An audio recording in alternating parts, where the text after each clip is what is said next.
Bueno, ahora comenzaremos a ampliar los conceptos de los modos de trabajo de 32 bits, de 16 bits y el mezclado.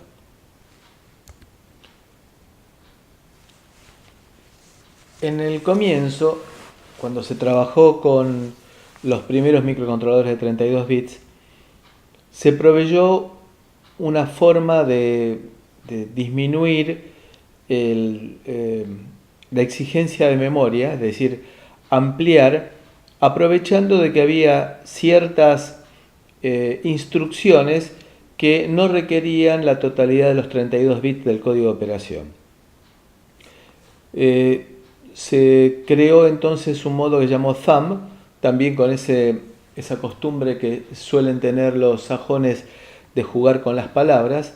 Ese modo Thumb permitía utilizar instrucciones de 16 bits sin el poderío de los de 32 bits, porque se daban ciertas situaciones por obvias, de la misma manera que a veces cuando uno escucha música en MP3 se da cuenta de que ha perdido parte de la tonalidad que tenía la música original. Aquí sucedía algo similar. En el caso de los ARM7, la forma de trabajo era trabajar por un lado, con instrucciones de 32 bits en un archivo, instrucciones de 16 bits en otro archivo, y que se producía una conmutación, lo que aquí aparece marcado como overhead, una conmutación en un sentido y en el otro, lo cual tardaba tiempo. Requería archivos separados, compilación por separado y luego vincularlas entre sí para obtener el código final. En el caso de Cortex se incorporó la posibilidad de trabajar en forma secuencial del modo 32 bits y el modo de 16 bits sin perder ninguna de las sin perder tiempo, sin tener una sobrecarga, un overhead, ahorrando y aparte facilitando por el hecho de no tener que escribir archivos separados para aplicaciones de 32 bits y de 16 bits. Entonces de esta manera escribimos más fácil el firmware y por el otro lado también se procesa y se ejecuta en forma mucho más fácil.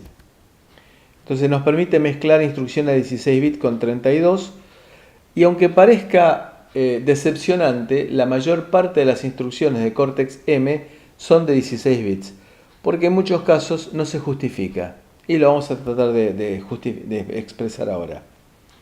Entonces, internamente, y esto es muy importante para recalcar, las instrucciones siempre se ejecutan como de 32 bits. Es decir, que tenemos algún mecanismo que nos permite descomprimir las instrucciones de 16 bits y llevarlas a la máquina de 32 bits interna que tenemos. Y de esa manera resolvemos en una única máquina las instrucciones de 16 y de 32 bits. Esto es lo que nosotros podemos inducir del funcionamiento de las máquinas de Thumb 2. Tenemos un código de operación de 16 bits y lo expandimos en algunos detalles que son importantes. Por ejemplo, las instrucciones de 32 bits son condicionales. Los 4 bits más significativos permiten expresar una de las 16 combinaciones posibles que se pueden dar para condiciones. Por ejemplo, yo puedo decir sume add if not 0, es decir, sumar si la última instrucción con operación aritmética lógica fue 0 o no fue 0. También si fue carry o si no hubo carry, si fue positiva o si fue negativa. Y de esta manera tengo instrucciones que son condicionales y que vamos a ver que nos permiten minimizar el tamaño del código. Por otro lado, esto no es siempre así, es decir, si yo no quiero utilizar esa funcionalidad, esos 4 bits son innecesarios. Por lo tanto, en muchos casos, el compilador lo que hace es que cuando encuentra una posibilidad en la cual no fuera imprescindible trabajar con instrucciones condicionales, me lo resuelve achicando el tamaño del código de operación. De la misma manera también, en una de las primeras imágenes vimos que la implementación de la máquina de 3 direcciones se hacía reservando 3 espacios de 4 bits cada uno de ellos para dirigirnos a los registros cualquiera del 0 al 15, a los 16 registros. Entonces, en ese caso, lo que se hace es decir, bueno, en lugar de reservar 4 bits para la designación de los registros, reservo 3, con lo cual ya me ahorro 3 bits más. Claro, el precio que pago por esto es que solamente puedo llegar a direccionar los registros 0 a 7. Y de esa manera es que en alguna imagen habíamos dicho que siempre estaban presentes los registros 0 a 7 y no los 16 registros en forma simultánea. A eso se refería la posibilidad de que solamente 0 a 7 estuvieran disponibles. De esta manera voy disminuyendo los bits del código de operación. También, por ejemplo, los bits menos significativos que están reservados para offset, bueno, achico el tamaño del offset y en lugar de ser de 12 bits pasa a ser de 8 bits y de esa manera voy disminuyendo el tamaño del código de operación. Por supuesto que estoy perdiendo funcionalidad y eso es lo que reiteramos que fue esa frase de MP3ear el código. Entonces las instrucciones en Thumb2 utiliza un código unificado por parte de ARM y acá tenemos, por ejemplo, si yo digo sumar a R01, lo cual es equivalente a incrementar, recordemos que es una arquitectura RISC, entonces por lo tanto, como no tiene ningún sentido tener la instrucción incremento, voy a tener la instrucción suma, que va a ocupar exactamente el mismo tamaño que utilizaría la instrucción incremento, y tendré la suma y tendré la posibilidad de decirle si quiero que afecte o no afecte los flags, con lo cual estoy haciendo una equivalencia de lo que sería el incremento. El incremento habitualmente se utilizaba para desplazar punteros y los punteros, no quiero que el desplazamiento de punteros me afecte a los flags. Los punteros son tales, son punteros que se dirigen a memoria, mientras que la suma, las operaciones realmente como sumar, afectan los flags. Deberían afectar los flags. Bueno, aquí voy a hacerle una exigencia de que para que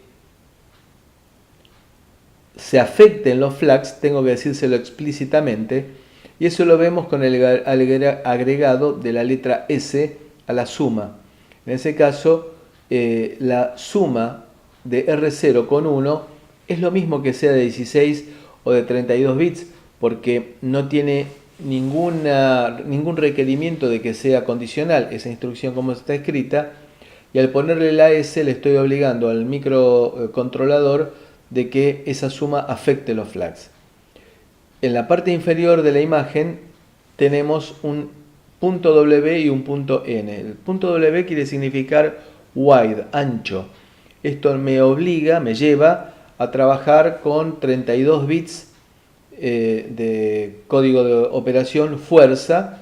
En el caso que hubiera ambigüedad lo fuerza. Análogamente podría decirle que lo trabajara en forma narrow, es decir, en forma de 16 bits. Y aquí tenemos el caso de ARM y Thumb, que es las dos líneas de la parte superior de la imagen. Y en el caso de Cortex, el Thumb2 permite mezclar indistintamente instrucciones de 16 y de 32 bits. ¿Cuán compatibles son las subfamilias a nivel de código? Aquí vemos una representación de el repertorio de instrucciones que tienen los Cortex M0, M1, M3 y M4 y M4F. Y aquí vamos a hacer una pequeña aclaración. El Cortex M1 es prácticamente un Cortex M0, solo que no tiene existencia comercial. El Cortex M1 vendría a ser algo así como, dicho en una forma aproximada, un microcontrolador en que me entregan el código VHDL como para que yo lo implemente en algún uso, como podría ser incorporar en una FPGA. Está normalmente orientado a que lo utilicen las instituciones educativas. Cerramos el paréntesis. Entonces tengo un repertorio de instrucciones reducido para el Cortex M0 y el Cortex M3 tiene mayor cantidad de instrucciones. ¿Cuál es la compatibilidad? Bueno, la compatibilidad está dada porque un programa que ha sido escrito para Cortex M0 corre exactamente igual en un Cortex M3, por supuesto que con la velocidad del procesador Cortex M3.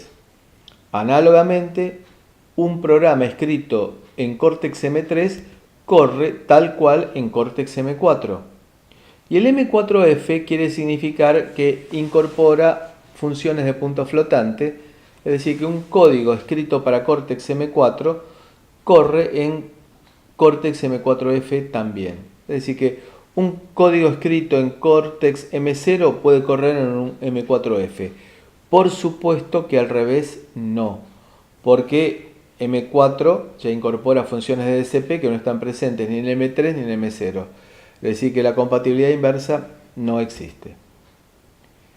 Y entremos aquí en nuestra primera estrella, que es el pipeline. La traducción sería tubería. ¿Por qué se habla de tubería? Imaginemos nosotros tener un poliducto que va desde una refinería hasta un depósito de combustibles.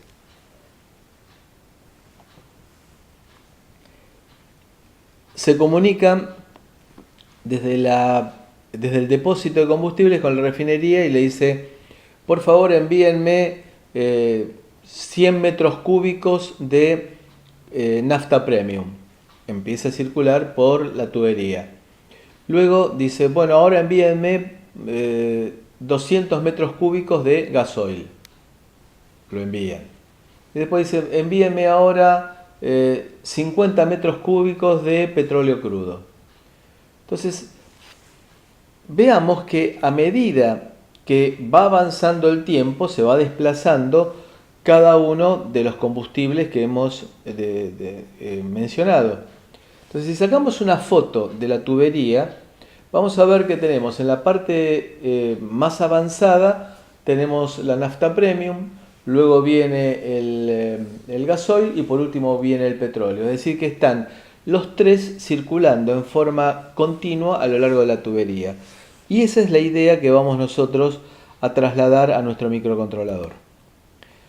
El camino de datos está claramente marcado, en el cual tenemos por un lado la forma de direccionar y de leer datos, y que esos, código, me estoy refiriendo, dije mal, lo que aparece resaltado es código, y esos códigos de operación van justamente a la unidad de decodificación de instrucciones, y que es la que se encarga de manejar internamente las llavecitas como para que se ejecute la instrucción que ha sido leída de la memoria de programa.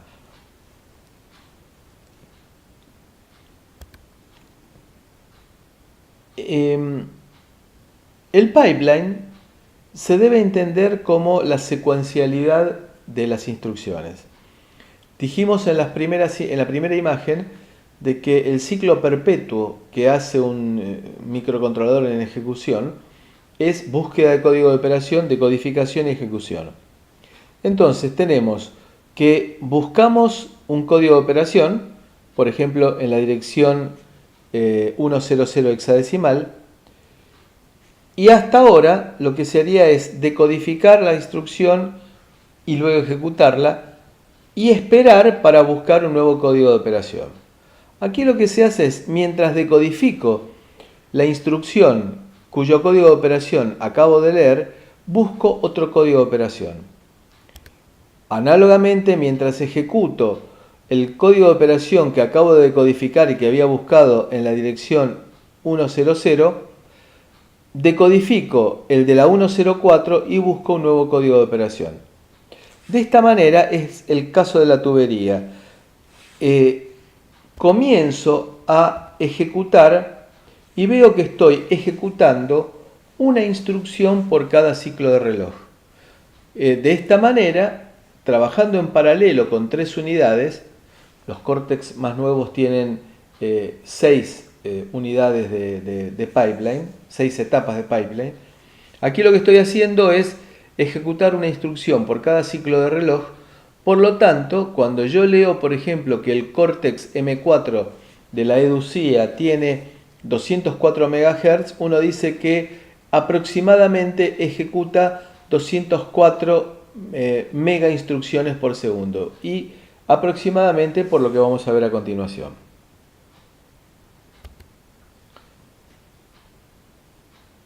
El pipeline del Cortex tiene una particularidad, que es, fíjense que las etapas, la decodificación, no es solamente la decodificación, sino que hacer una predicción especulativa de los saltos. Esto quiere decir que en lugar de esperar a que se defina si se tiene que saltar o no a la nueva dirección y calcular ahí la dirección de salto, el salto especulativo lo que hace es, por las dudas, siempre calcular la dirección del salto, a pesar que después no salte. De esta manera ganamos tiempo con el branch especulativo y vemos que la parte de ejecución es bastante complicada, en el sentido que me incorpora una unidad de shift, de desplazamiento, de forma que, vamos a ver un poco más adelante, que puedo llegar a estar operando y al mismo tiempo desplazando uno de los operandos para multiplicarlo o dividirlo por 2 a la n. Todo dentro del proceso de ejecución, sin demorar más tiempo. Veamos el caso de la utilización óptima del pipeline. Acá tenemos Fetch, Decode and Execute y vemos que estamos ejecutando prolijamente una instrucción por cada ciclo de reloj. Y de esta manera tenemos 6 instrucciones ejecutadas en forma consecutiva, una después de la otra.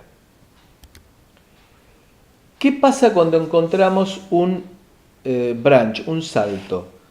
Vemos que la instrucción que hemos buscado, en lo que nos aparece en la columna 1, no tiene sentido, porque en ese mismo momento se está ejecutando la instrucción que se buscó 3 ciclos de reloj antes, y esa instrucción lo que dice es saltar. Por lo tanto, la decodificación que hicimos en la dirección 8002 y la búsqueda de código de operación que hicimos en la 8004 no tienen sentido.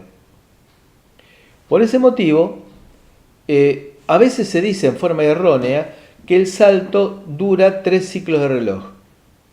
Todas las instrucciones duran 3 ciclos de reloj. El pipeline lo que hace cuando se ejecuta en forma correlativa, darnos la impresión de que se está ejecutando una instrucción por ciclo de reloj, como si fuera una maravilla, pero en realidad lo que estamos haciendo es aprovechando la secuencialidad. Cuando tenemos un salto, como en este caso, la secuencialidad se rompe y por lo tanto nos va a quedar los ciclos 2 y 3 sin ejecutar ninguna instrucción. El branch tarda 3 ciclos, todas las demás instrucciones también. Sucede que perdemos la ejecución de 2. Dijimos que las variables, los operandos, no tienen por qué estar alineados en memoria. Lo cual significa que para leer un operando de 32 bits que no esté alineado, voy a tener que efectuar 2 ciclos de lectura. Esos 2 ciclos de lectura me van a hacer que la unidad de ejecución esté ocupada, terminando de leer o escribir ese operando de 32 bits desalineado. Por lo tanto, voy a tener que frenar la ejecución en el ciclo 4, la ejecución de las instrucciones AND y OR en el ciclo 4, y eso es lo que aparece con SD stall, frenar. Bien, de esta manera reunimos las características fundamentales del pipeline. Cuando está perfectamente sincronizado, cuando tenemos un salto y cuando debemos frenar a dos instrucciones porque hay una que está siendo penalizada por no ser alineada. Bien, con esto terminamos nuestra primera parte de esta presentación.